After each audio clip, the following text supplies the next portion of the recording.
Vous êtes-vous déjà demandé ce qu'est vraiment l'enfer? L'idée d'un lieu de tourment éternel, séparé de tout ce qui est bon et pur, peut être angoissante. L'enfer, souvent décrit comme un abysse de feu et de désespoir, est un sujet qui touche nos peurs les plus profondes, la peur de l'inconnu, la peur de la punition éternelle. Mais, et si je vous disais que comprendre l'enfer n'est pas seulement une question de faire face à nos plus grandes peurs, mais aussi de découvrir la clé de la rédemption? Dans cette vidéo, nous allons explorer ensemble les vérités bibliques sur l'enfer, non seulement pour affronter cette réalité terrifiante, mais aussi pour montrer comment chacun de nous a l'opportunité de choisir un chemin différent, un chemin d'espoir et de salut par la foi en Jésus-Christ. Aimez-vous le contenu et souhaitez-vous explorer d'autres thèmes profonds comme celui-ci? Assurez-vous d'être abonné à la chaîne. L'enfer, tel que décrit dans les Écritures sacrées, est un concept profondément enraciné dans la théologie chrétienne, représentant l'ultime justice divine. Ce lieu est souvent représenté comme un royaume de feu incessant, où le tourment est éternel, une vision qui a imprégné la pensée et la doctrine chrétienne pendant des siècles.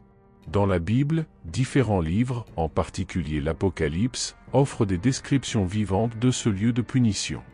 Imaginons donc ce lieu non pas simplement comme une représentation de la douleur physique, mais comme un état de séparation absolue de la présence et du confort de Dieu.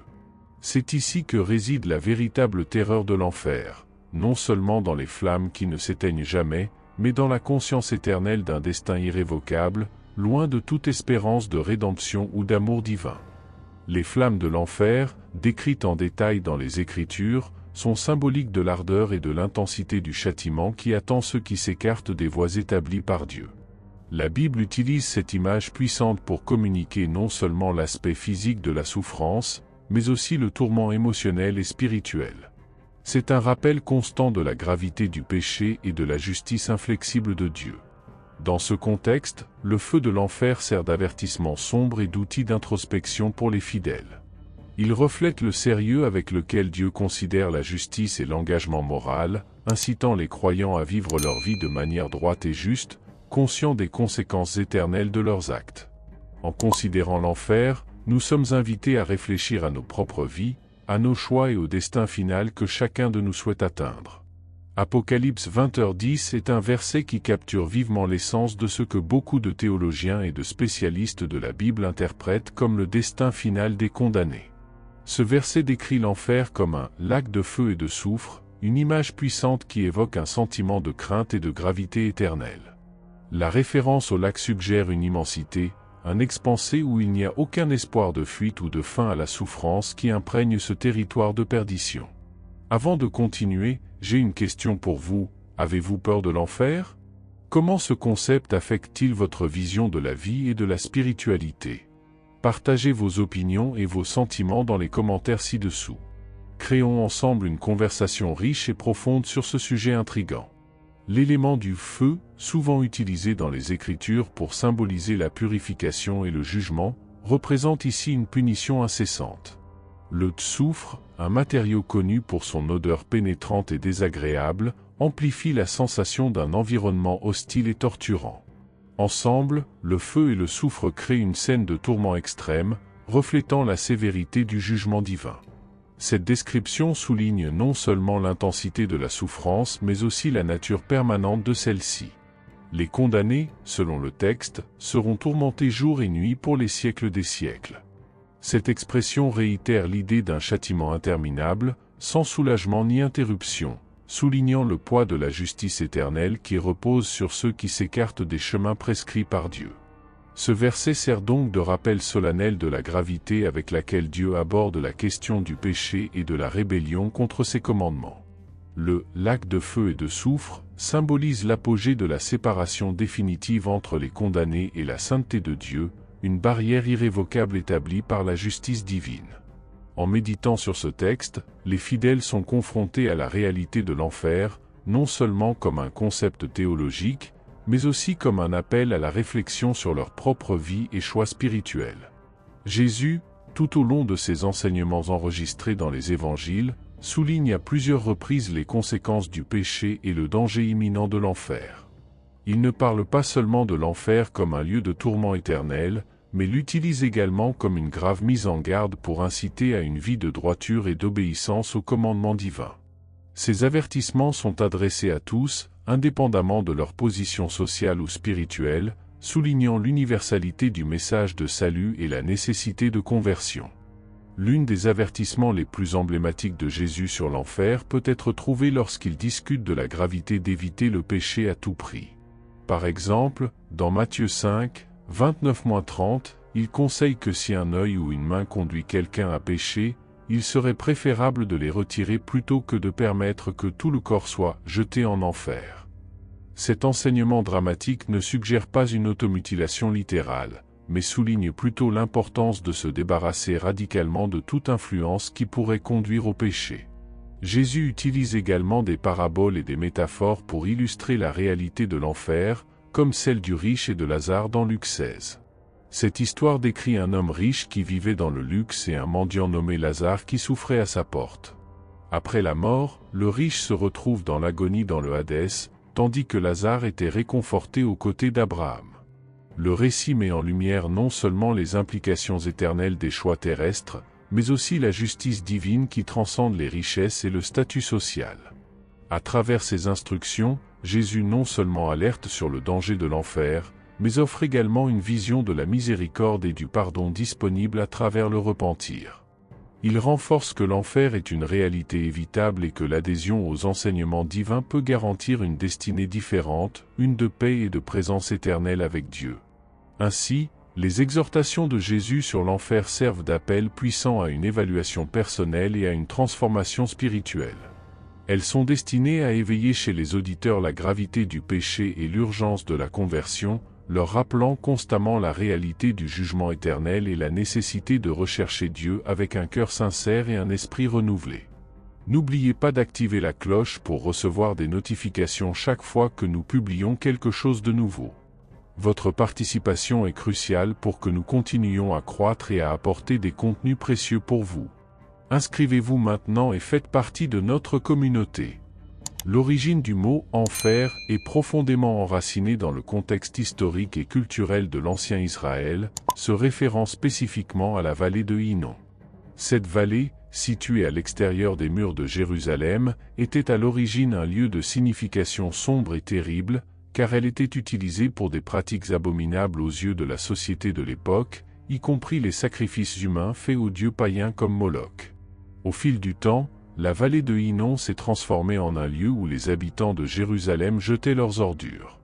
Des feux continus brûlaient là pour consommer les déchets, et ainsi, la vallée a été associée à une fumée constante, au feu et à la dégradation.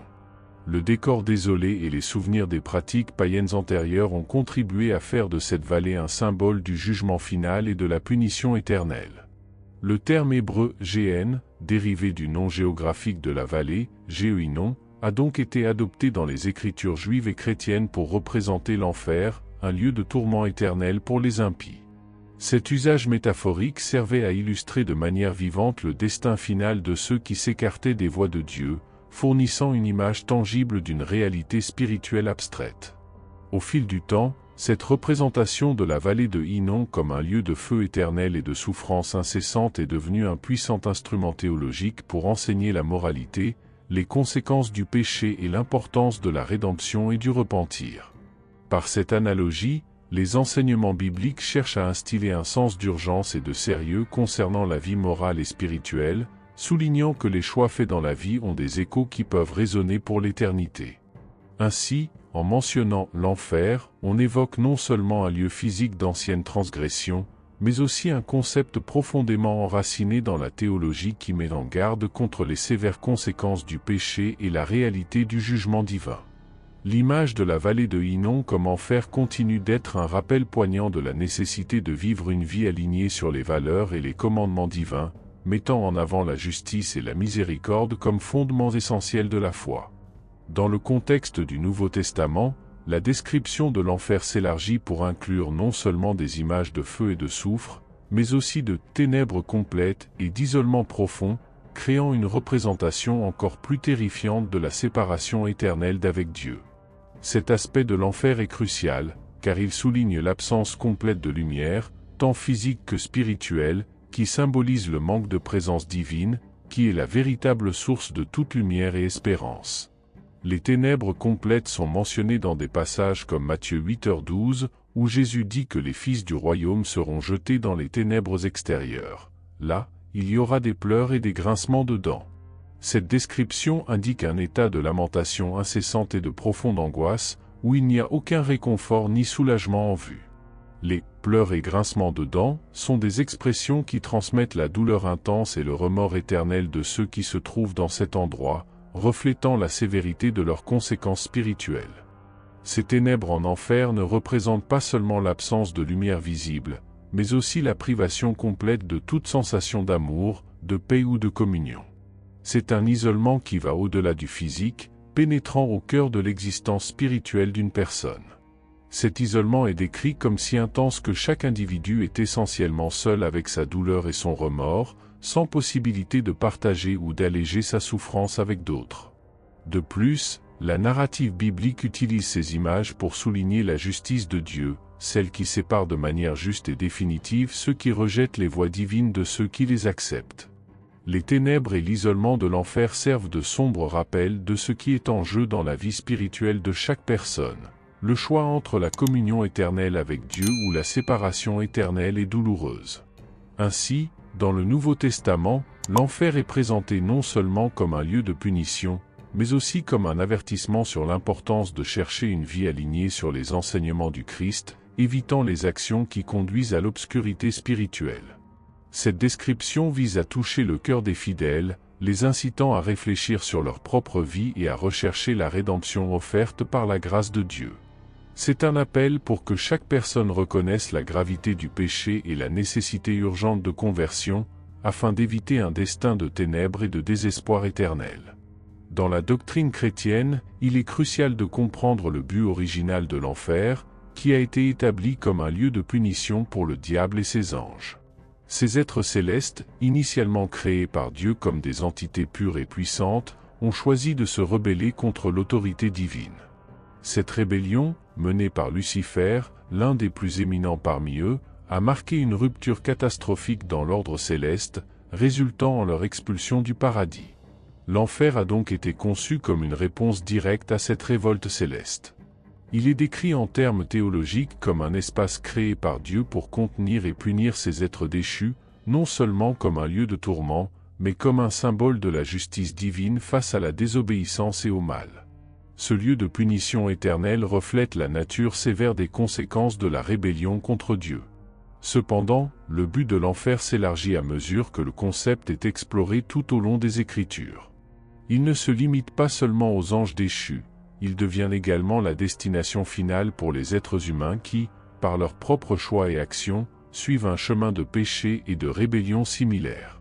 Cette extension de l'enfer aux humains n'est pas une question de destin arbitraire, mais une conséquence des choix conscients faits durant la vie. La Bible enseigne que chaque individu a la liberté de choisir entre suivre les voies de Dieu ou les chemins qui mènent à la séparation de lui.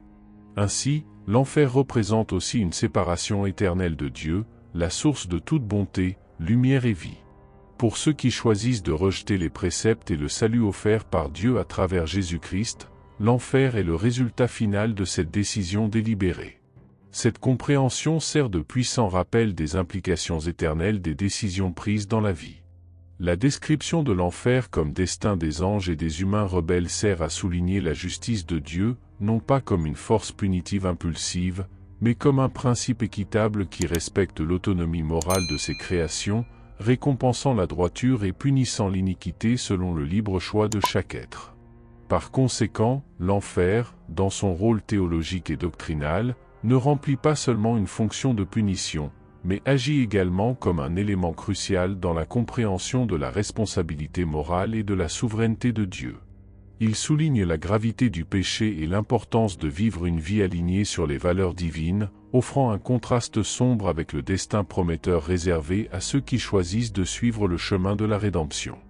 La notion d'un Dieu aimant qui exécute également la punition peut sembler contradictoire à première vue, mais elle est fondamentale dans la théologie chrétienne pour comprendre la nature complète de Dieu comme étant à la fois juste et aimante. Ce concept est essentiel pour résoudre le dilemme de savoir comment un Dieu bienveillant peut permettre ou même décréter une punition. Dieu est décrit dans les Écritures comme essentiellement aimant, un Père qui désire le meilleur pour ses créations et qui étend généreusement sa miséricorde et sa grâce.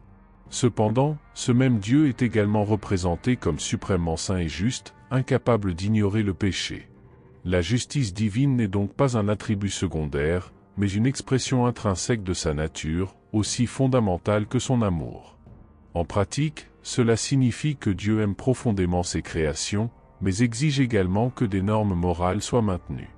Le péché, étant une offense à la sainteté de Dieu et un acte de rébellion contre ses commandements, ne peut rester sans réponse dans un univers moralement ordonné.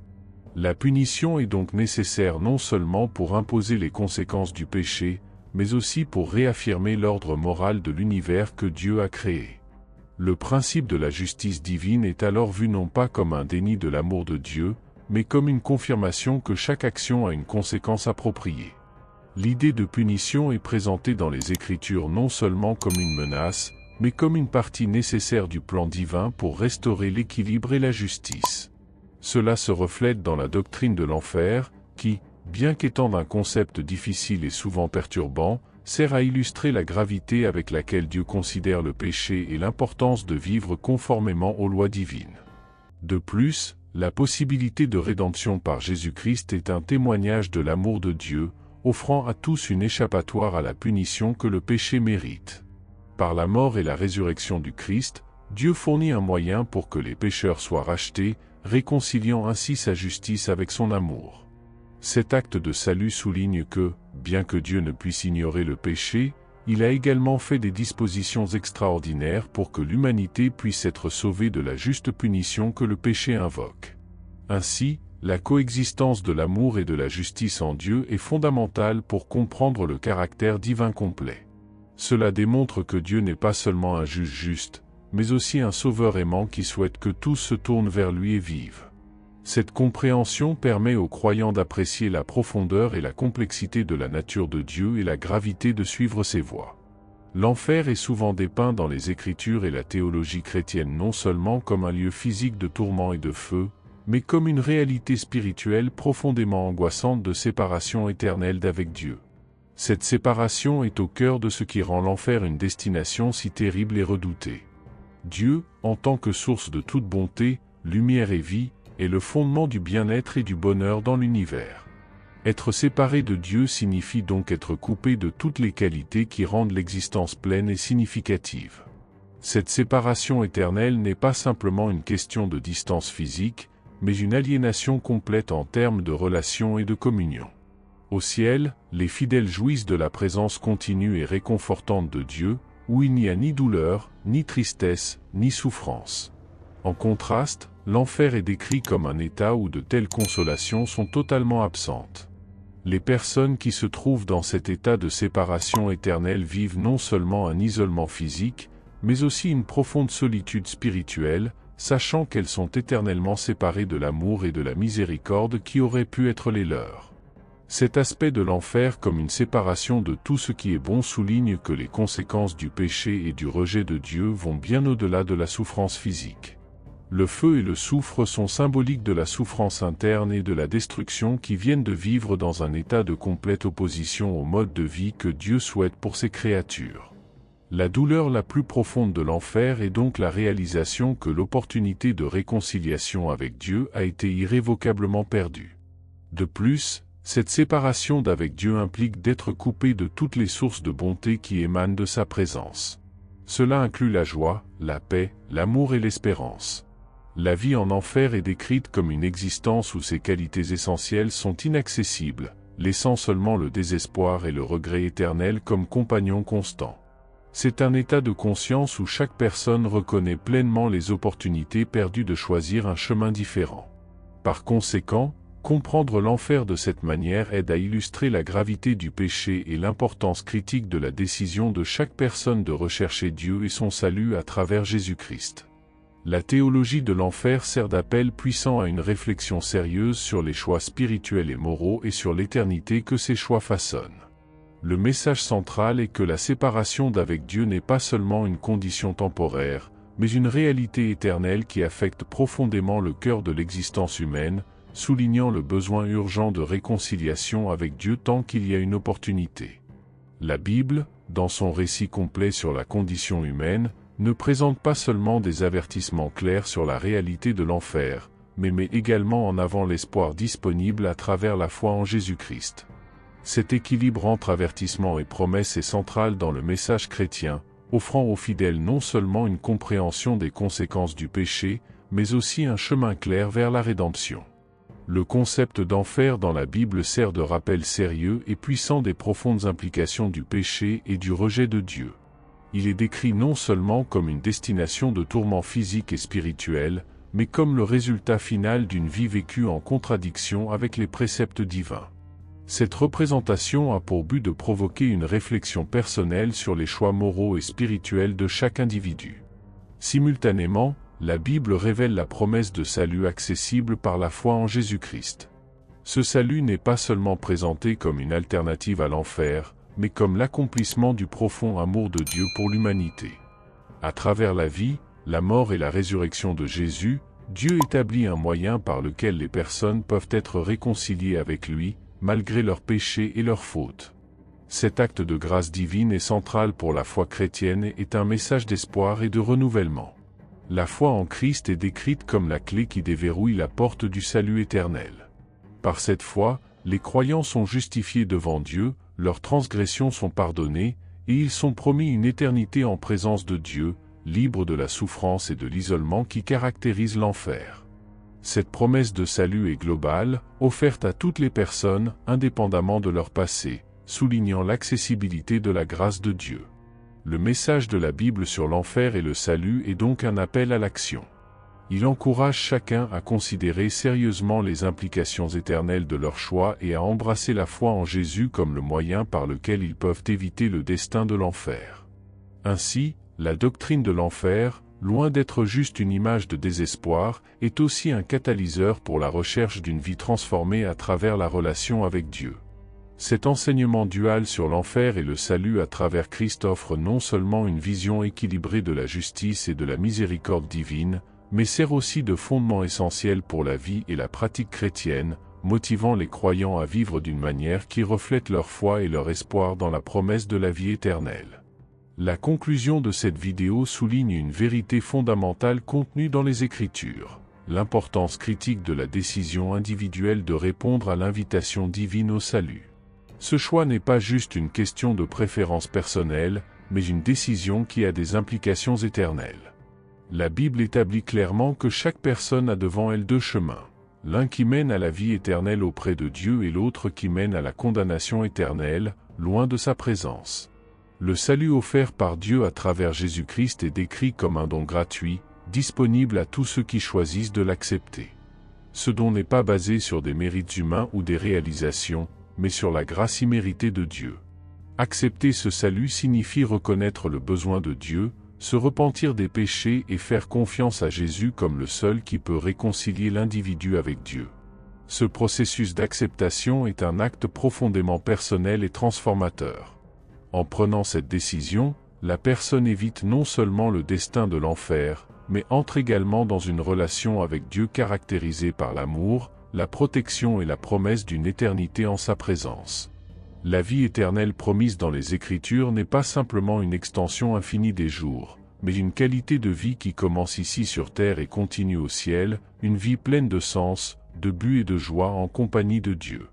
Le choix d'accepter le salut est donc le plus important qu'une personne puisse faire, car il détermine non seulement le cours de cette vie, mais aussi le destin éternel. La Bible exhorte tout le monde à considérer sérieusement ce choix, non pas comme une décision à reporter à un avenir indéterminé, mais comme une question urgente et actuelle. De plus, cet acte d'acceptation n'est pas une fin en soi, mais le début d'un parcours de foi, de croissance et de transformation continue. Vivre en tant que disciple du Christ implique de suivre ses enseignements, de grandir en caractère et de rechercher activement la volonté de Dieu pour sa propre vie. Ainsi, le message final de cette vidéo est un appel à l'action.